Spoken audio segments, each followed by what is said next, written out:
নবম শ্রেণীর ছাত্ররা যারা গত 2রা এপ্রিল গণিতের উত্তরপত্র লিখেছিলে ফার্স্ট টার্মিনাল প্রথম পার্বিক পরীক্ষার জন্য, তাদের একটা মডেল অ্যান্সার দেওয়ার জন্যই আজকের এই ভিডিওটা। তো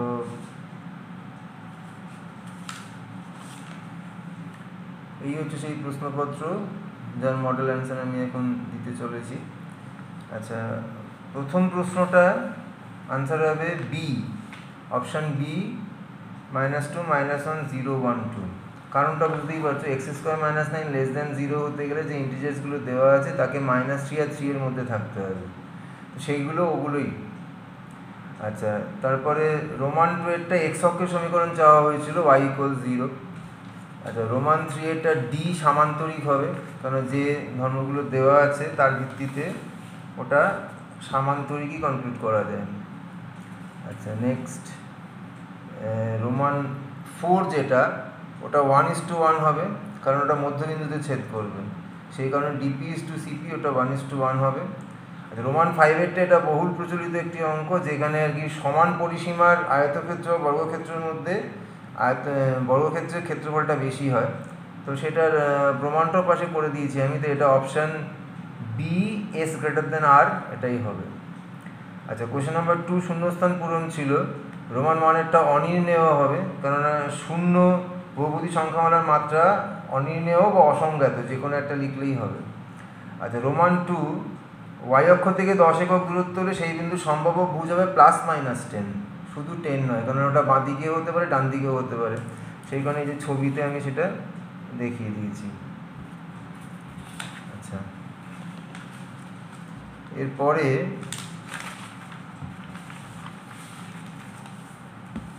এসো রোমান 3। এটা নিয়ে আমি এর আগে বহুবার ক্লাসে আলোচনা করেছি, বিভিন্ন ক্লাসে। তো যে √(x²) মানে সেটা mod x হয়, যেমন এখানে √(x−4) হচ্ছে, তার মানে ব্যাপারটা mod (x−4) হবে, তার মানে f(π) হবে mod (π−4). এবার যেহেতু পাই এর মান 4-এর থেকে কম, তাই mod (π−4) হবে 4-π, তাহলে ওখানে শূন্যস্থানে 4-π বসবে, ঠিক আছে। আর রোমান 4 এরটা ওটার অনুপাতটা হবে √2/4 মানে 2^1/2 3^1/4। কেন হবে তার ক্যালকুলেশন পাশে করে দেওয়া হয়েছে, লিখে নিতে পারো এটা।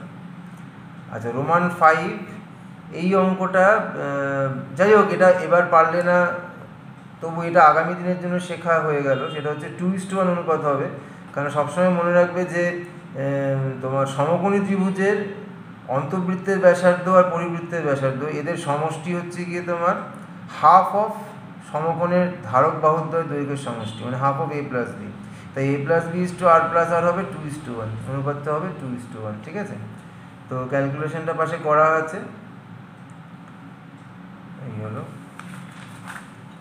আচ্ছা, এবার কোশ্চেন নাম্বার 3। কোশ্চেন নাম্বার 3-তে বলা হয়েছিল ই আর পাই এর মধ্যে যে কোনো দুটো মূলত সংখ্যা। তো ই এর মান হচ্ছে, ই আর পাই দুজনই অমূলত সংখ্যা, তোমরা জানো নিশ্চয়ই। তো ই এর রাফ ভ্যালু হচ্ছে 2.71828 এটসেট্রা, এবার চলতে থাকবে আর কি, কারণ ইরাশনাল নাম্বারের এক্স্যাক্ট ডেসিমাল রিপ্রেজেন্টেশন হয় না। একই রকমভাবে পাই এর মানও 3.159 এটসেট্রা এরকম চলতে থাকবে। তো ই আর পাই এর মধ্যে যে কোনো দুটো মূলত সংখ্যা লিখলেই হবে এখানে, তাই আমি কোনো স্পেসিফাইড আনসার লিখিনি। আচ্ছা, বহুপদী সংখ্যামালা যেটা দেওয়া ছিল ax² + bx + c, সেখানে শূন্য দুটো আলফা আর বিটা দেওয়া ছিল, তাই তাদের সমষ্টি আর গুণফল, সমষ্টি -b/a আর গুণফল c/a, এই দুটো লেখার জন্য 1 নম্বর দেওয়া হয়েছে। আর 1/α + 1/β, তার ভ্যালুটা যে -b/c, এটা বার করার জন্য 1 নম্বর দেওয়া হয়েছে।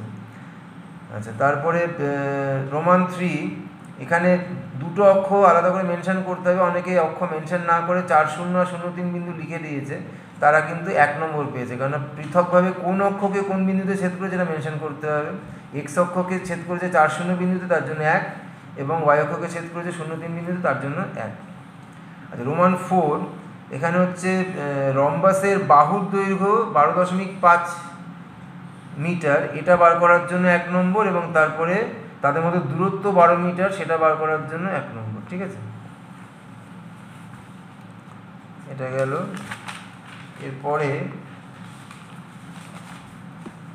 এরপরে দাগ নম্বর 4-এ √17 এটা সংখ্যারেখায় প্রকাশ। এটা আমি এখানে করে দেখাইনি, তবে মার্কস ডিস্ট্রিবিউশনটা করে রেখেছি এখানে। আমি এখানে যেটা করি 3.4 × 5, সেখানে দুটো লাইন সেগমেন্টের জন্য 1, সেমি সার্কেলের জন্য 2, পারপেন্ডিকুলারের জন্য 1, আর তারপরে ওই √17 কোনটা সেটা দেখানোর জন্য 1, এইভাবে দেওয়া হয়েছে। এবার অনেকে পিথাগোরাস দিয়ে করেছে, সেক্ষেত্রে আলাদা মার্কস ডিস্ট্রিবিউশন হয়েছে, সেটা সেই ক্ষেত্রে দেখানো হয়েছে, এখানে সেটা দেখানো হয়নি আমার।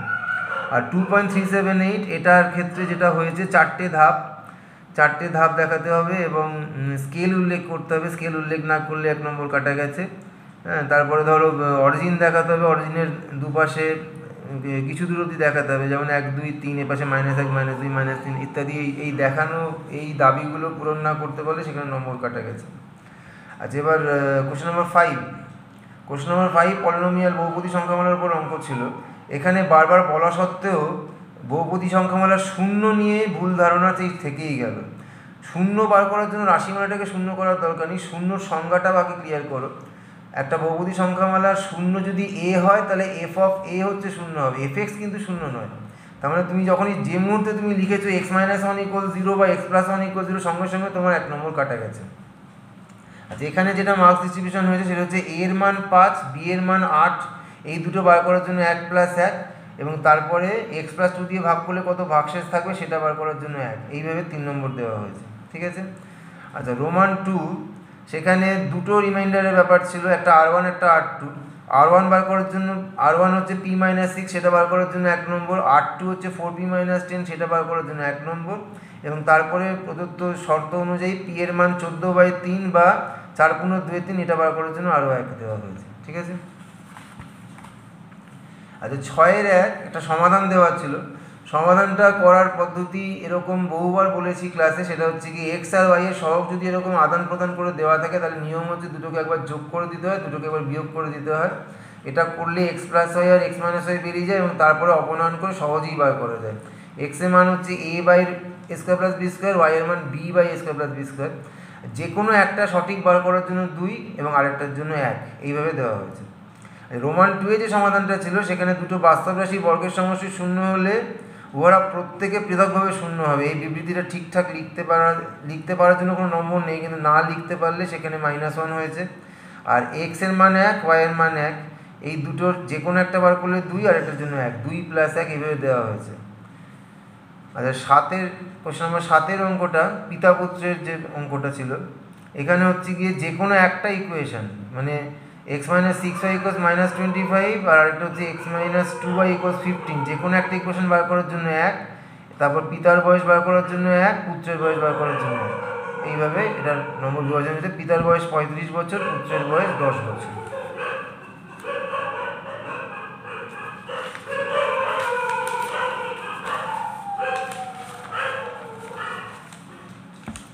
আচ্ছা, তারপরে রোমান 2-এরটা ভগ্নাংশের অঙ্কটা, সেখানে দুটো সমীকরণ প্রত্যেকটার জন্য 1 মার্কস। যেমন ভগ্নাংশ যদি x/y হয়, তাহলে x + y = 12, এর জন্য 1 মার্কস। 3x - y = 8, এর জন্য 1 মার্কস।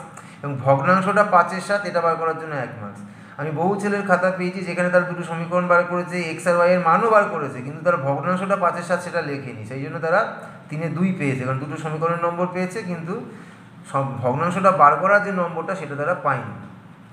আচ্ছা, এবার দাগ নম্বর 10-এ চলে এলাম। দাগ নম্বর 10-এ তোমার সমীকরণটা যেটা, তার মানে পথের ক্ষেত্রফল থেকে যে সমীকরণটা বেরোছে তার জন্য 2 মার্কস, এবং তারপরে প্রস্থ 1.5 মিটার, এটা বার করার জন্য বাকি 2 মার্কস। ঠিক আছে, এটা এইভাবে দেওয়া হয়েছে। আচ্ছা, তারপরে এই যে বর্গাকার টালির অঙ্কটা, এখানে মানে কথা সঠিক না লেখার জন্য নম্বর কাটা গেছে। যেমন কথাটা হবে, বৃহত্তম বর্গাকার টালির প্রতিবাহুর দৈর্ঘ্য প্রদত্ত যে আয়তাকার ক্ষেত্র তার দৈর্ঘ্য প্রস্থের গসাগু হবে, এই কথাটা সঠিকভাবে বলতে হতো, সেটা না বলা গেলে ওখানে 2-এ 1 নম্বর কাটা গেছে। আর তারপরে টালির সংখ্যা ঠিক আছে, ওটাতে 2, 924টা বার করতে পারলে 2 পাওয়া গেছে, কিন্তু এই প্রথমে যে সর্ববৃহৎ বর্গাকার টালির বাহুর দৈর্ঘ্য যে সর্ববৃহৎ বা বৃহত্তম বর্গাকার টালি, এটা উল্লেখ না করলে ওখানে নম্বর কাটা গেছে। তারপর পরের নম্বর রোমান 3-এরটা, বর্গক্ষেত্রে কর্ণের দৈর্ঘ্য 60 সেন্টিমিটার, সেখান থেকে বর্গক্ষেত্রে বাহুর দৈর্ঘ্য সহজেই বেরিয়ে যায় 30√2 সেন্টিমিটার, সেখান থেকে বর্গক্ষেত্রের ক্ষেত্রফল 1800 বর্গ সেন্টিমিটার, এটা বার করার জন্য 1 মার্কস। এবার বর্গক্ষেত্র আর ত্রিভুজের সমবাহু ত্রিভুজের বর্গক্ষেত্রের ক্ষেত্রফলের অনুপাত দেওয়া আছে, সেখান থেকে সমবাহু ত্রিভুজের ক্ষেত্রফল 900√3 বর্গ সেন্টিমিটার, এটা বার করার জন্য 1 মার্কস। তারপর সেখান থেকে সমবাহু ত্রিভুজের বাহুর দৈর্ঘ্য a সেন্টিমিটার ধরে নিয়ে সেখান থেকে বাহুর দৈর্ঘ্য বার করার জন্য 1 মার্কস এবং পরিসীমা বার করার জন্য 1 মার্কস। এইভাবে এটা বন্টন করা হয়েছে। আচ্ছা, তারপরে চলে এসো রোমান 4। রোমান 4-এরটা খুবই সহজ ছিল। সমকোণী সমদ্বিবাহু ত্রিভুজ, তার ধারক বাহু সমকোণে ধারক বাহু দুটো যদি a সেন্টিমিটার ধরা হয় তাহলে অতিভুজটা হবে √2a সেন্টিমিটার, তাহলে পরিসীমা হবে 2a + √2a হলো এটা। সেখান থেকে পরিসীমা থেকে a 1/√2, অতিভুজের দৈর্ঘ্য 1 সেন্টিমিটার, অতিভুজের দৈর্ঘ্য বার করতে পারলে 2, এবং তারপর ক্ষেত্রফল 0.25 বর্গ সেন্টিমিটার কিংবা 1/4 বর্গ সেন্টিমিটার বার করার জন্য 2। এটা এইভাবে দেওয়া হয়েছে। এবার চলে এসো 11-1-এ। 11-1-এ এক্স অক্ষের উপরস্থ বিন্দু পি a,0 নেওয়া হয়েছে। a,0 তার কারণ এক্স অক্ষের উপর থাকলে তার কোটি 0 হবে। আচ্ছা, এবারে এপি এই দূরত্বটা বার করার জন্য 1 মার্কস, বিপি এই দূরত্বটা বার করার জন্য 1 মার্কস। এবার এপি = বিপি থেকে সমীকরণ বার করার জন্য 1 মার্কস, এবং সর্বশেষে এক্স অক্ষের উপর যে বিন্দুটা 6, এটা বার করার জন্য 1 মার্কস। এইভাবে এখানে 4 নম্বর দেওয়া হয়েছে। এবার সর্বশেষ যে অঙ্কটা ছিল, একটা চতুর্ভুজের 4টে শীর্ষবিন্দু দেওয়া ছিল, তোমাকে আয়তক্ষেত্র দেখাতে বলা হয়েছিল। তো সেক্ষেত্রে যেটা করণীয় ছিল সেটা হচ্ছে গিয়ে, আমি প্রথমে এইভাবে ভাগ করেছিলাম যে সামান্তরিক দেখানোর জন্য 2 নম্বর এবং আয়তক্ষেত্র দেখানোর জন্য 2 নম্বর। সামান্তরিক কী করে দেখাবো আমরা? যেহেতু 4টে শীর্ষবিন্দু দেওয়া আছে, চাইলে তুমি বিপরীত বাহুগুলোর সমান এটা দেখালে সামান্তরিক হয়ে গেল। এবার এটা দেখানোর পর যখন তুমি কর্ণ দুটো সমান দেখাবে তখন সেটা আয়তক্ষেত্র হবে। কিন্তু সেটা করতে গিয়ে দেখছিলাম বহু ছেলের বহু নম্বর কাটা যাচ্ছে, সেই জন্য শেষমেশ যেটা ঠিক করা হলো, 6টা দূরত্ব মানে এবি, বিসি, সিডি, ডিএ এবং এসি এবং বিডি, এইগুলো সঠিক বার করতে বলে 2 নম্বর, এবং বাকিটার জন্য 2 নম্বর। এইভাবে ভাগ করা হয়েছে। বাকিটার জন্য মানে ওই আয়তক্ষেত্র দেখানোর জন্য 2 নম্বর। ঠিক আছে? তো এই হলো মার্কস ডিস্ট্রিবিউশন এবং মডেল অ্যান্সার আর কি। তো এবারে তোমরা কি করছো সেটা মিলিয়ে নাও। বাই।